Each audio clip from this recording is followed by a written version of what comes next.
Hello and welcome to Extraordinary Women TV with Shannon Skinner. I'm your host. Well, on today's show, we are going to be talking about building wealth and preserving it with my guest, Jila Mott, who's a financial advisor, and you're not going to want to miss this one. Later in the segment, before we take a break, I'll have my regular Good to Know Minute when I ask my guests for their top success tip, and you will hear Jila's.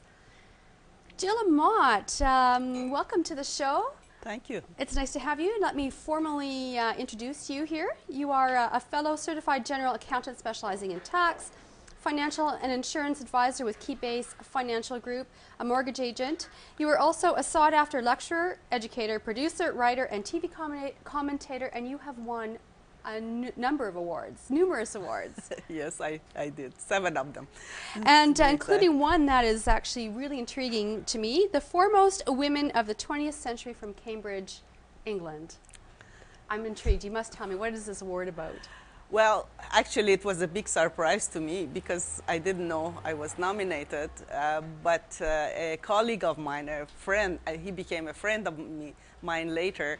He was a client, actually, who I met in Toronto, and he was English. And as it turned out, I did a lot of work for them in the offshore because they had dual citizenship as a family. So they inherited money and so on. So we did a lot of work together. And as it turned out, at the end, I found out he was an earl. So I was very pleased to know him, but he was a wonderful man. And he's the one who nominated me. I guess he thought a lot, highly of me. That was very kind of him. Well, congratulations. Thank you very much. Now, you have a really interesting life. You've had a very inspiring life. You've done a lot of wonderful things. And a lot of it began in Switzerland. Yes. Before you moved to Canada. Yes, my family, we believe that we are all citizens of the world, So the world is your oyster. We were all living there at the time when I was, I guess, about between 14 and 16 onwards. But I was also studying in the United States for a couple of years. But mainly in Switzerland, I studied English, actually, not so much French, even though we spoke French in the French part in Lausanne and Vevey and Montreux. Those of you who know Switzerland, it's a very beautiful part of Switzerland. And I studied there, and they were well-to-do, of course. We were well-to-do. And then around 16, when I was 16, life changed. And I heard that my parents wanted me to get married, and I had a lot of suitors, but I didn't want to get married. I felt I was too young. So I decided, unbeknownst to them, that I was going to get a job. So I went to Nestle in Lausanne, and I asked them for a job, and they interviewed me, and I had to do a lot of tests. And as it turned out, they wanted somebody in the Cross and the Blackwell division in the confidential part. So I got the job, and I was dancing in the streets. I came home. I was so happy. And my parents, they were horrified when they heard. They didn't want you working? They did not want me to work because I was groomed to be a lady, not, in the finer things. So I didn't know anything about money. So I think they're going to get into that later, right? So I was pretty happy. But things happened later because I found out they were paying me a quarter of what I was worth, or what they would pay other people. That Nestle was? Yes. So interesting times, but yes. I learned a lot. And you said that life for you changed at 16. What happened there at 16? Well, we are Persians, Baha'is. And of course, things changed in Iran, and the Shah at that time, king, he confiscated the rich people's land and etc., mines, etc., businesses and agriculture, etc., to take for himself and divide it to others. But he didn't really divide it. He kept the good stuff, right? So I'm not a political person. So anyway, because of that, we were 7 in our family, and I'm the eldest. So my parents had to take action against the government. Of course, it was no good. And I didn't want to go back, and so that's why I decided I was going to take a job.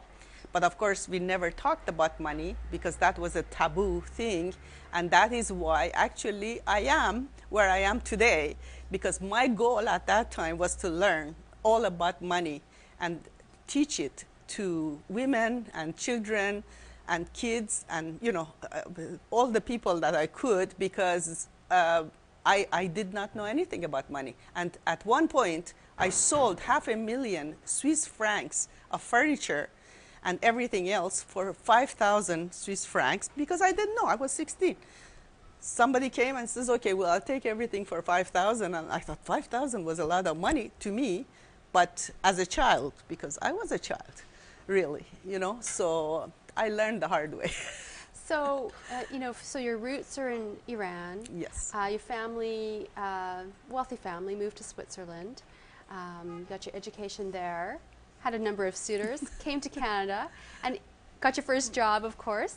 And in this time, you discovered that you needed to learn about money. Is this what inspired you then to put you on your path today?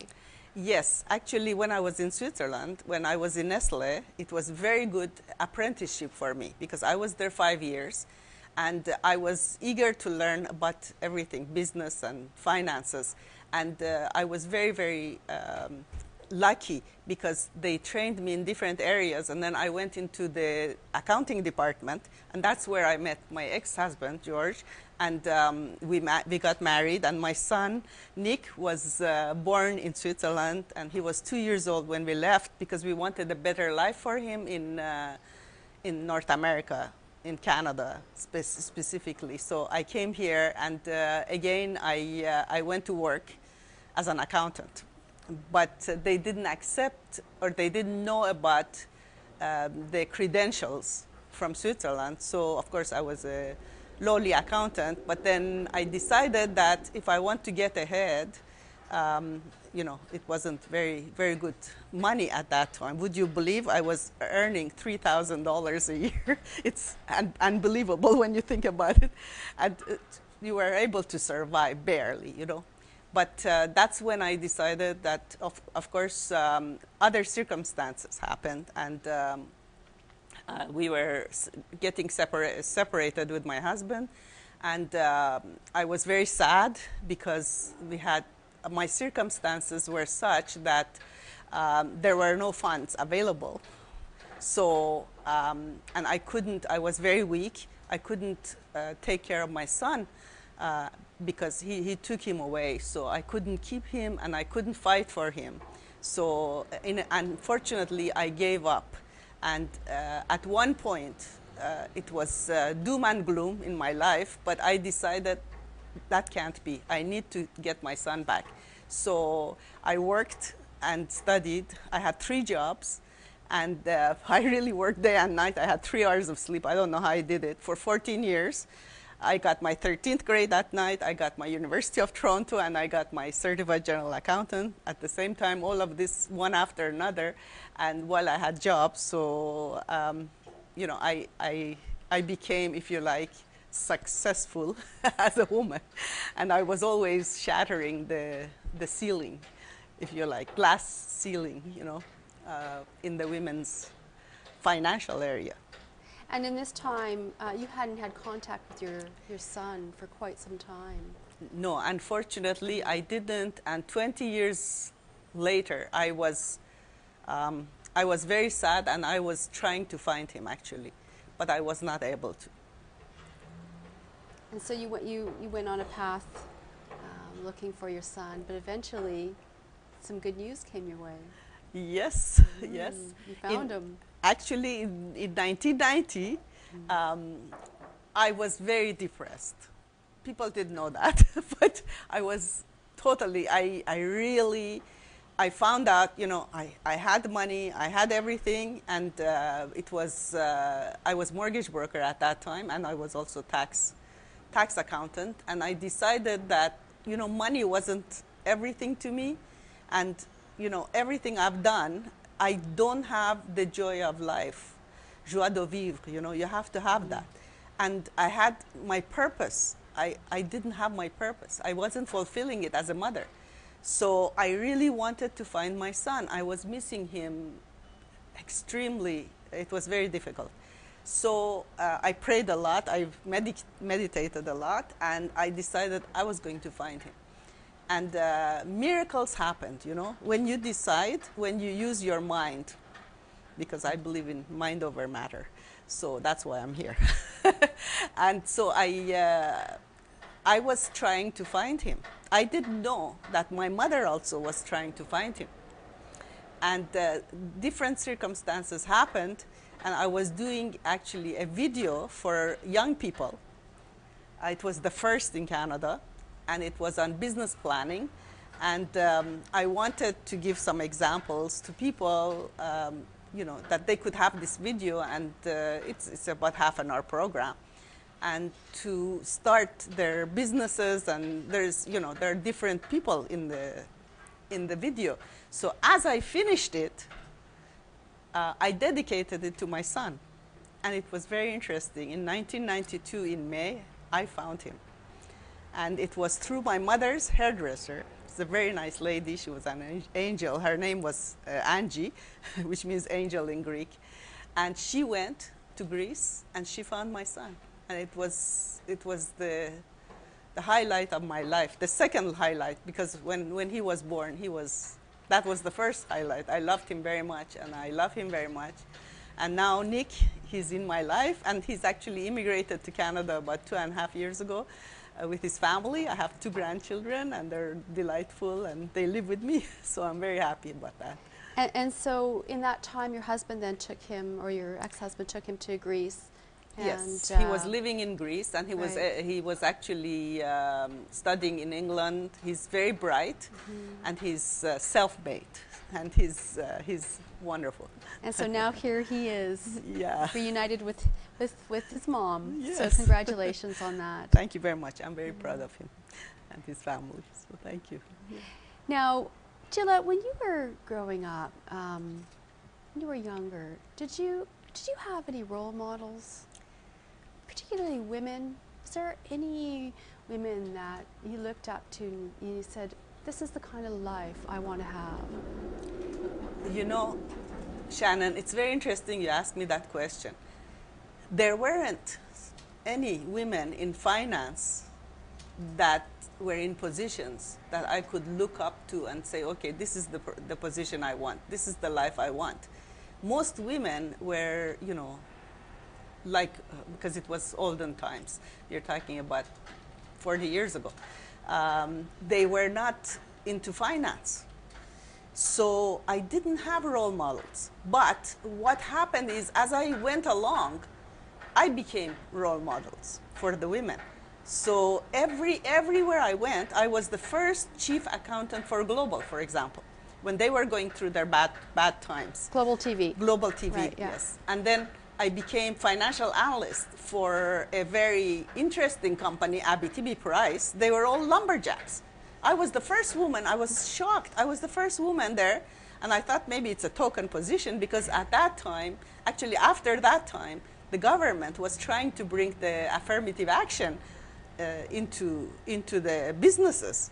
And, you know, I was, before that, I was working for a British company, Associated Biscuits, Pig Freen, you might know that mark better, and so on, because I was into food. So I don't know why, I just gravitated to those companies, and they were British, and we had a very good synergy. And I was a financial analyst. I was doing a lot of financial things, and I never thought about myself, you know, shattering the glass ceiling, but that's what it was all about. But when I was tired of traveling, and I wanted to finish my CGA, Certified General Accountant, so I needed to be back in Toronto, not going back and forth to Montreal and US and all of that. So that's when I decided I was going to look for another job. But of course, they were looking for a man who had strategic planning, military background, you know, bilingual, MBA, all this stuff, and also, you know, was in the military or something, because that's strategic planning, right? And as it turned out, I was the best candidate. And even the people who were headhunters who were introducing me, I didn't know that. They didn't tell them that I was a woman. And when I got there, they were shocked. But when they found, when my boss, I remember, he was sitting very far away from me and very, you know, controversial. And when he found out, he asked me questions. And when he found out I could do more than what they wanted, because I knew computers and all of that stuff, and he came closer and closer, and he started smiling at me, and he just said, look, I have to introduce you to our vice president of finance. I said, okay, you know, I was very cool. So I knew I had the job. Of course, you know, as you know, women were paid about $20,000 less than men. So I always had $20,000 less than men, and I did about 3 times work. And as it turned out, I trained all the financial analysts there. I was supposed to be the financial planning manager after my boss became vice president after a year, but that never happened. For 5 years, I was training everybody under me. They became my bosses. And they were going to lunch. They were excluding me. But you know what? That's where I became a role model for other women. And I'm happy about that, because I have been, and I always, you know, do talks. And now women are interested. At that time, there weren't that many women interested. Even I wanted to promote them. I was in positions that I could promote women. And they didn't want to be in financial area. I don't know why. Because yesterday we talked about the statistics. 1 in 7 women live in poverty or below poverty. In Canada. In 1 Canada. in 7. Yeah. That's a very sad story. Yes. Why? Because we are not interested. May I share with you a story? Yeah, please do. I was on the board of United Way pensions many years ago in the 80s. And one day they were sharing what is happening, you know, with women. And there was a lady, senior, who became senior at 65 and was going to retire. And she was working for March of Dimes. And I found out that her pension was $28 a month. I was so shocked. I started crying. I said, oh my God, you know, what is this? So I asked them, I said, please, you need education. We need to bring education into the workplace, into the schools, you know, from when people are young. Not only women, men too, young men and men as well. It's for everybody, this education. It's out there. We have to do it. So anyway, so they allowed me to do a seminar. But what was very interesting, it was a public seminar. And you know, I did it for nothing. I always did anyway. So do you know that there were about 100 women who came, but most of them were very well-to-do women at that time. Not the ones who really needed it. So I don't know what it is. We have to wake up the women. Wake up the young women too, and tell them, you know, you got to look after your future. But you know what? I'm very happy, because more and more I see that they are taking interest in their own finances, and they're becoming more astute. Now, Jila, this is fascinating. We're going to pick it up after the break, but it is time for a break, and that means it's my Good to Know Minute, and I know you've got a great tip for my viewers, so jump right in there. Well, as you know, we talked about mind over matter. I believe that positive thinking is very important. That's what got me here. And what I believe is never give up hope. Have patience and put your whole trust and confidence in God. If you believe in God or whatever, universe, whatever you want, or yourself, actually. You have to have self-confidence. But where does that come from? It's only in us. We have to get rid of the stinking thinking. And stinking thinking people, too, in our lives. We have to kick them out, whatever you have to do, and bring in the positive attitudes and everything else. I think it was Walt Disney who said, if you can dream it, you can do it. And I believe that we can fulfill all our dreams and goals if we put our mind to it and all the time give ourselves, instead of thinking negative stuff, think positive stuff. Because your subconscious mind, our subconscious mind is a slave to us. and it can only say yes, and it will bring us whatever we need to do whatever our goals are. So I really believe that. So I wish you all the best and positive thinking. Don't forget. Thank you, Jila. We're going to take a quick break, and when we come back, more with Jila Mott. We'll be talking about how to grow your wealth and how to preserve it. So stay right there.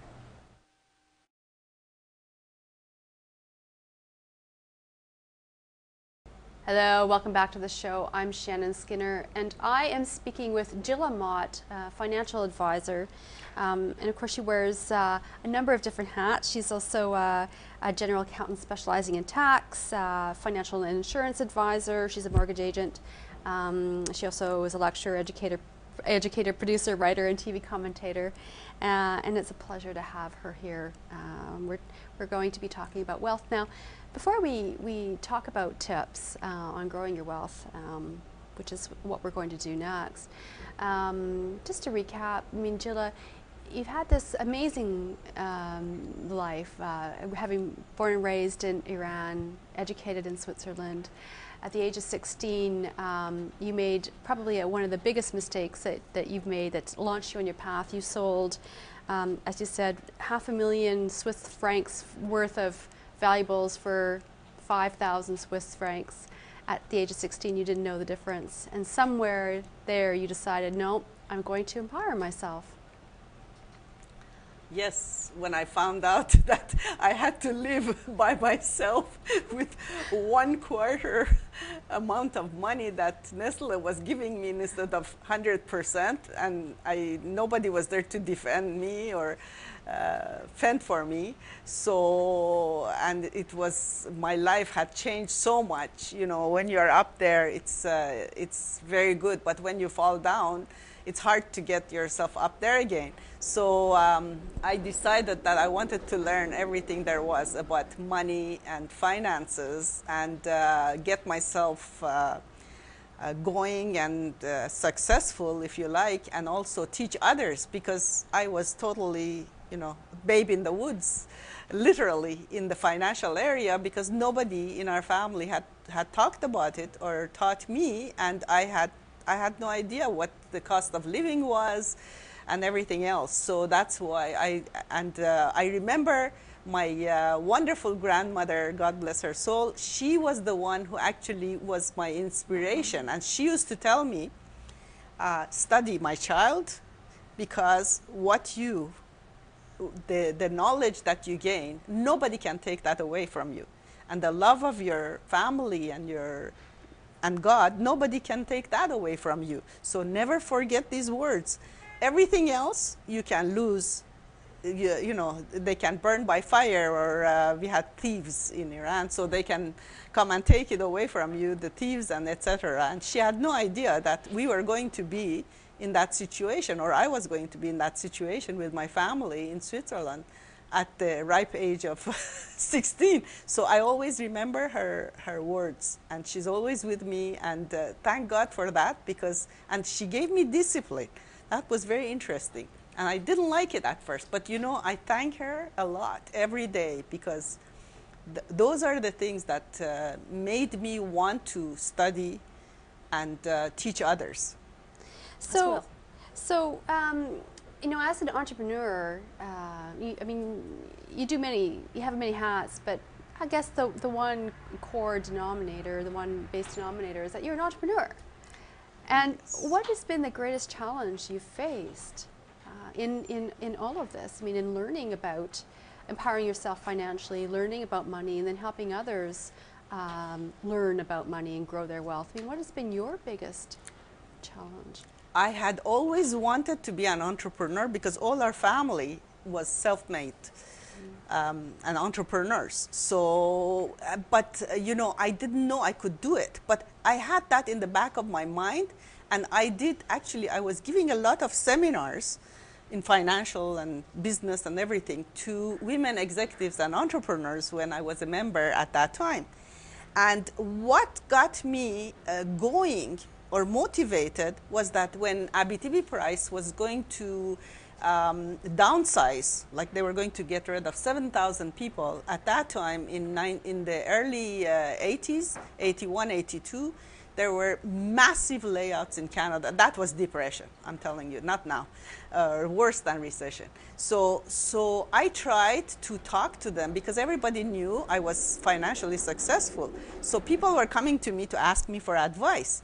And I was giving it to them, and I started the public speaking, not course, but training mm-hmm.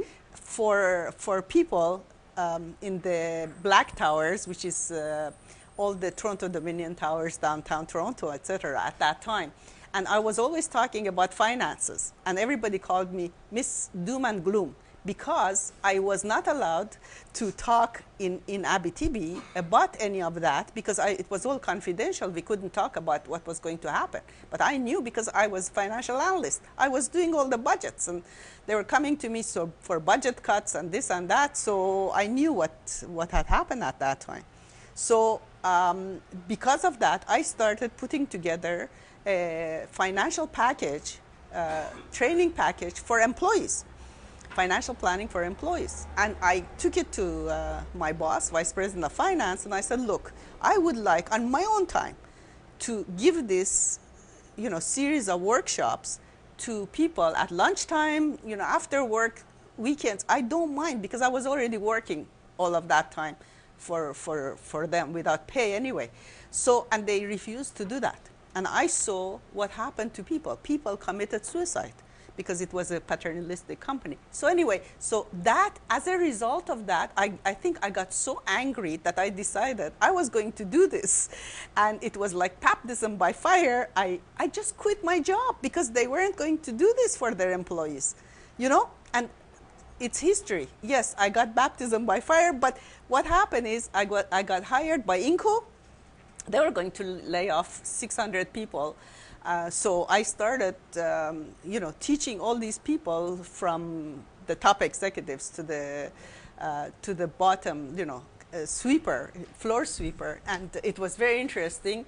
I had a lot of success, but of course I didn't know how much to charge and all of that. So there were a lot of challenges, and my biggest challenge then and now is not money, it's time. It's time management. We talked about this. Everybody wants more money, but they also want more time, and we cannot fabricate more time. So it's time management that is my biggest challenge, and also offering what people need, because I'm a catalyst. I'm a financial coach, if you like, wealth coach. So when I see my clients, I listen to them and say, okay, what is it you want? What is it you need? So I think we're going to get into that in a few minutes. So we'll talk about how we do that. Yeah, well, let's talk about, as a nice segue, what is your investment philosophy? Okay, my investment philosophy, first of all, I take a snapshot of my client situation, because it's very important. We are a holistic person. Actually, CGA, Certified General Accountant, they had labeled me when I started Canada's holistic accountant, because I was talking about always, that it's not just, you can't just separate finance and money from your life. Everything you do has to do in one way or another with money, unfortunately. Not everything, but most things. If you want a nice life, you want to give somebody a gift, or whatever you want to do, it has to live comfortably, give your children good education. Everything has to do with money. So the first step is to take a snapshot, and that is to sit down and say, okay, go over your goals. What are your goals? What are your dreams? What are your plans for the future? So start writing your goals down. Yes. Okay. So these are some tips we are going to talk about. Yeah, we'll talk about the tips. Yeah. So then what you do is you take a snapshot of your financial situation, which means what are your assets, what you own, and what you owe, liabilities. So the net amount is what remains. Most people have a net worth. Of course, that is in financial terms. But, women and men we are all worth much more than the sum of our assets and minus our liabilities, especially women, because we are the pillars of society. And society has forgotten that. We are the mothers, we are the sisters, we are the people, the teachers, the counselors. We are the people who hold up society, the mothers. The mothers have to be educated to teach their kids. If my mother was educated in financial terms, if you like, she could have taught me all of this. But she didn't know anything about money, and she did a lot of things in her life that, she didn't seek advice. So the best way is to seek advice. Find a good financial advisor, a good money coach, that you have a good relationship with, you trust, because everything is ethics for me. So that's very important. Then look at what are your goals. What do you want to accomplish? So if you don't have enough money and you think you need more education, then invest in education. There was a gentleman, Derek Bach, I think his name is. He said, if you think education is expensive, imagine ignorance. Yeah, the cost of ignorance. The cost of ignorance. Yeah. So it's very important to educate yourself. For me, that is why I am successful in life, I guess, in finances, is because I got myself educated. And I never stop. I never stop reading and educating. Everybody says, you're crazy. You got another license here, and you're doing all of this stuff. But professional development is a must. That's somebody told me recently they put in about 1,000 hours of professional development every year, and that's. But maybe that really truly is what it takes then to be at the top of your game. Yes, that's exactly right? And research. So my philosophy is, after you do all of this, then where are you going to invest? So of course, everybody knows you need to diversify. Don't put all your eggs in one basket, but look at what is best for you and what. So I would say that each segment of your saving program or investment program or retirement program, or for the children, there is RESPs, registered educational plan, there is TFSA, tax-free saving, and all of these components. Each of them should be maybe in a different kind of investment or something that you feel comfortable with, because they have to be ethical, of course, but also they have to give you a lot of return. The problem today is we are in a very, very low interest rate environment. The last 50 years, we are the lowest. Even 50 years ago, it wasn't as low as today. Can you believe that? And so because of that, the banks, the GICs, guaranteed investment certificate, are giving very little. So let's say if they give you 2%, there is a rule called rule of 72. So you take 72 divided by 2, that means it takes you 36 years to double your money. How many people have 36 years to double their money? And also, that is not counting tax. That's not counting inflation. Inflation is around 2%. So what do you have? Zero. So it's guaranteeing you to lose money. So, and the thing is, with everything that's happening, people are retiring and they need retirement income and so on. So this is what I do. I research to make sure I find the best, highest income producing investments for my client. And also tax advantaged, because tax matters. People think, oh, we don't mind. But if you don't know tax, I don't know, some advisors don't have tax background. I don't know how they do it. But for me, that's one of the key elements. So depending on which salary group you are in, still in Canada we pay a lot of taxes. So that matters too. So I take all of this into account, and I look at internationally, not just Canada, but of course Canada, we are very lucky, we have resources. So I believe right now in hard assets. So I'll be happy to help anybody who wants to talk about it and review their program, because this is what it's all about. You have to make sure you can keep the money, right? Preserve it. Preserve it, because that's making it is half the battle, isn't it? But then once you have it, to keep it, to preserve it, so you don't lose it. Yes.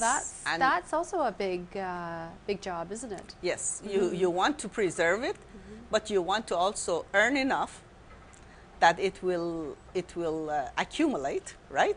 And at the same time, long term. So for each segment, if you have a short-term investment, then of course go put it in the bank. But because if you want a guarantee, but you have to look at your risk and rewards, and also how you feel about it, because you have to be comfortable. You have to sleep at night. I think that's what the end product is. I sleep very well at night because I know each of my clients, they're in programs that are either insured or guaranteed, or at least, if you like, safe, not in the market. Because there are some investments that you are not in the market. The market fluctuates every day. And you shouldn't look at your investments every day, because that's emotional. You get emotionally involved and you get upset. And you get depressed. And you can't sleep at night. And you can't sleep. Yeah. And media, with all due Right. respect, they love to play with The your drama. nerves. Drama. Yeah, they're drama queens, Yeah, right? they love the drama. Stir up the drama. Yeah, that's what sells, papers. So start with a goal. Take a snapshot of your finances. Start writing your goals down. Dream big. Dream big. Right? That's the big thing, is don't just put your goals and, objectives, but dream. Dream Right. big, because I believe, look at me, I have accomplished all my dreams. I don't have that many dreams left, that I haven't done. And I accomplished them in about a quarter time that I set for them. So every year you should, every so often you should revisit them. Now is a very good time. End of the year, for example, is a very good time to revisit your goals. Look at, again, take a snapshot. Have you met your goals? Have you done have you accomplished what you set out to do? And look at your savings, you look at your investments. And I at least review once a year investments with my clients, their portfolio, to see what's happened, because all the time world changes, the economy changes, so we need to be one step ahead. And strategize and prioritize. Yes, strategize is important as well. Very important. And also your life can change. Right. So you might be selling your house, buying another one, or suddenly I had a couple who just got married and they were young, and they're actually because usually families come to me, so I have all ages, and we're doing some planning with them, and they bought a house and they were so happy, and suddenly Apple offered the young man a job in California. So overnight, everything changed, and he came to me and says, I need all kinds of things, let's talk about estate planning, I need a lawyer, I need this and that, what are we going to do with our assets here in Canada? And I do a lot of work across borders, so we had to, give him some advice, what to do with his RRSPs and this and that, and how he's going to be a non-resident if he lives in the United States, and what are the tax implications. So, life is interesting. Every day we wake up, it's a different day, so you never know what's going to happen. Yes. And of course, have a plan, an action plan is very critical as well. Do you think as women, do you think that we're planning enough? Men plan much more. And they do also, they have the boys network. They talk to each other. When they want to buy a car, they ask a lot of their buddies, and they do research and so on. But for us, we want to buy a car or a house, which is one of the biggest investments of our lives. We do it, we do it very quickly, but if we want to buy shoes, we go around looking for more. Isn't that true? Or go on a holidays. True. Yes, that's right. Yeah, I bought my houses quicker than decisions I made based on my shoes. That is not true. And going on holidays, we take more time to plan. Yeah. So we need to learn as women, just like we are doing for our holidays, to plan ahead for our lives. Because in retirement, we were talking before about 1 in 7 women that are in poverty situation. Canada, right. And that is because I think lack of education and knowledge but also society should be doing that as well. So the workplace should be doing something about it, having some seminars, not selling, you know, investments, but financial planning. And I believe in schools they should have that. I'm a big supporter of education. So, you know, this is very important. And I believe that, you know, all women should make sure they know what is in their pension, how much money they're going to get from their company pensions, if they should be contributing to RRSPs. You know, they always say there's a rule, 10%, save 10% for yourself, pay yourself 10% before you pay everybody else. And it's not a bad rule, you know. It's great. You know, those old rules, they come in handy sometimes. We laugh at them, but it's so true. I know so many women who did that, and they are very wealthy today. They don't need anybody, and they have done very good job of managing their finances. So I think, you know, we should congratulate ourselves. We have come a long way, but we need to improve still a lot of people, because some of those women we talked about, 1 out of 7, actually I think it's more, they rely on government. They think government is going to take care of themselves. Take care of them, that's right, yeah. Guess what? Government has, okay, we don't have big deficit like the rest of the world, but we are in deficit, and they're cutting back. So we don't know if old age programs are going to be there. We don't know if our Canada pension is going to survive, because there are fewer people coming into the workplace, but there are more retiring, right? So because of that, the boomers numbers are growing every year. So they're taking money out. So beware. I think you should look after your finances. And lastly, build a sound financial foundation for really for your future. So that's also part of, there's planning, of course, but there's then building the foundation. Yes. Which takes time. And yes. So it's like a pyramid. I put something together a long time ago, and the sound financial foundation is, to start, you need to build an emergency fund. I know it's basic stuff, but you know, it's all important. So emergency funds, then you go into, okay, your house.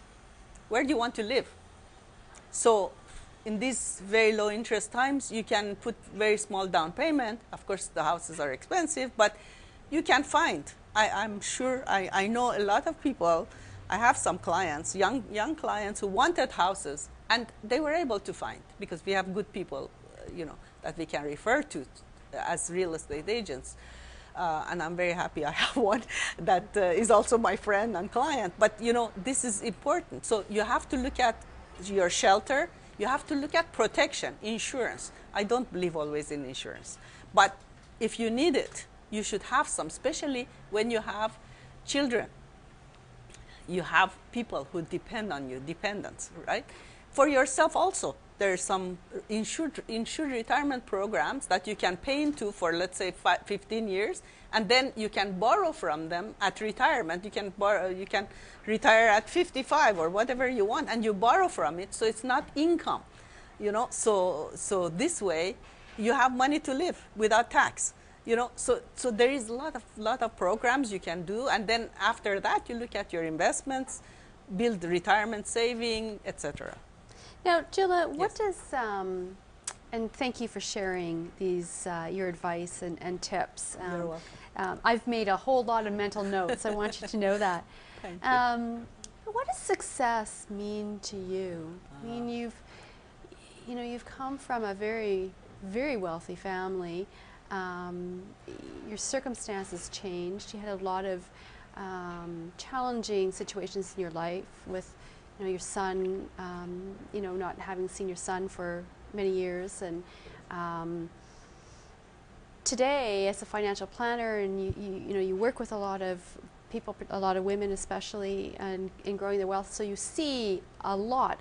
You've seen a lot of life. What does success mean to you? Success to me is not a destination. It's a journey. Success is not just money.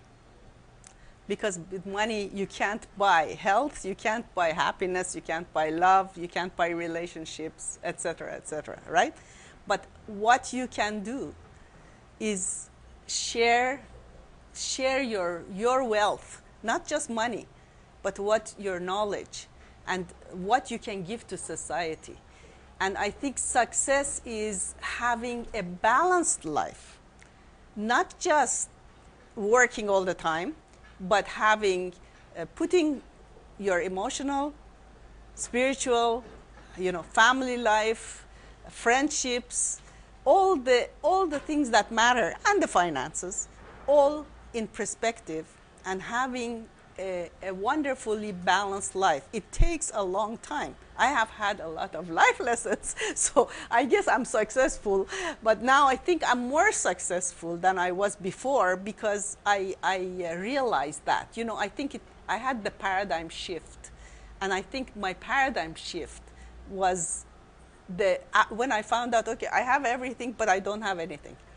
And it was that I needed to be fulfilled in my son and my family. That was really my family, my nucleus family, and that's why I'm very happy, because I can make a difference. And I think success is making a difference in everybody's life. And I guess that's why I got the 7 awards. I didn't go after them, but I'm happy to always share my knowledge and whatever I have with everyone. I have one last question. Of all the things that you've done, what are you most proud of? Wow. What have I done? That is a tough question. Proud of. I think I'm proud that I have made a difference in some people's lives. And sometimes we don't know what that is. A while ago, when I was giving a talk, a young woman came to me from the audience, and she hugged me, and I didn't know her. She said, "You don't know me, but I know you.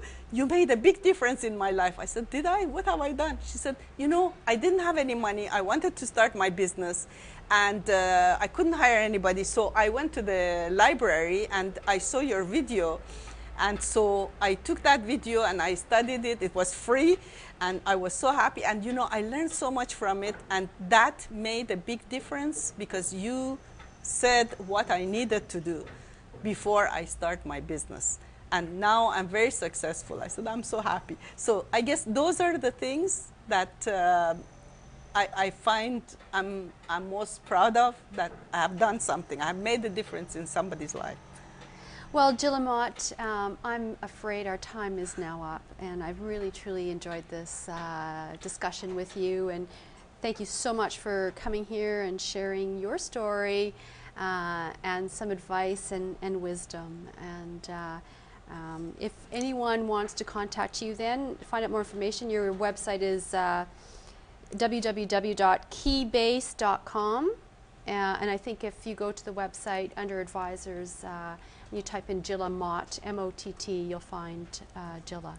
Yes. Is there any other way to reach you, or is that the best yes, way? my phone number. Your phone number? 416-928-0342. That's my office number. I'll be happy to talk to anyone who wants to talk to me. And of course, that's based in Toronto. Yes, I'm based in Toronto, but I do work internationally, so I'm happy to help whoever I can help, be of service to. Well, Jila, I wish you all the best in all that you do. Thank you. Thank you very much, and thank you very much for having me on your show, and good luck to everyone. Thank you. Take care. Bye. Well, for more information about upcoming shows or to contact me, you can visit the website at extraordinarywomentv.com. Very special thanks to my parents, Leigh and Darlene Skinner. I know you're watching. Thank you so much.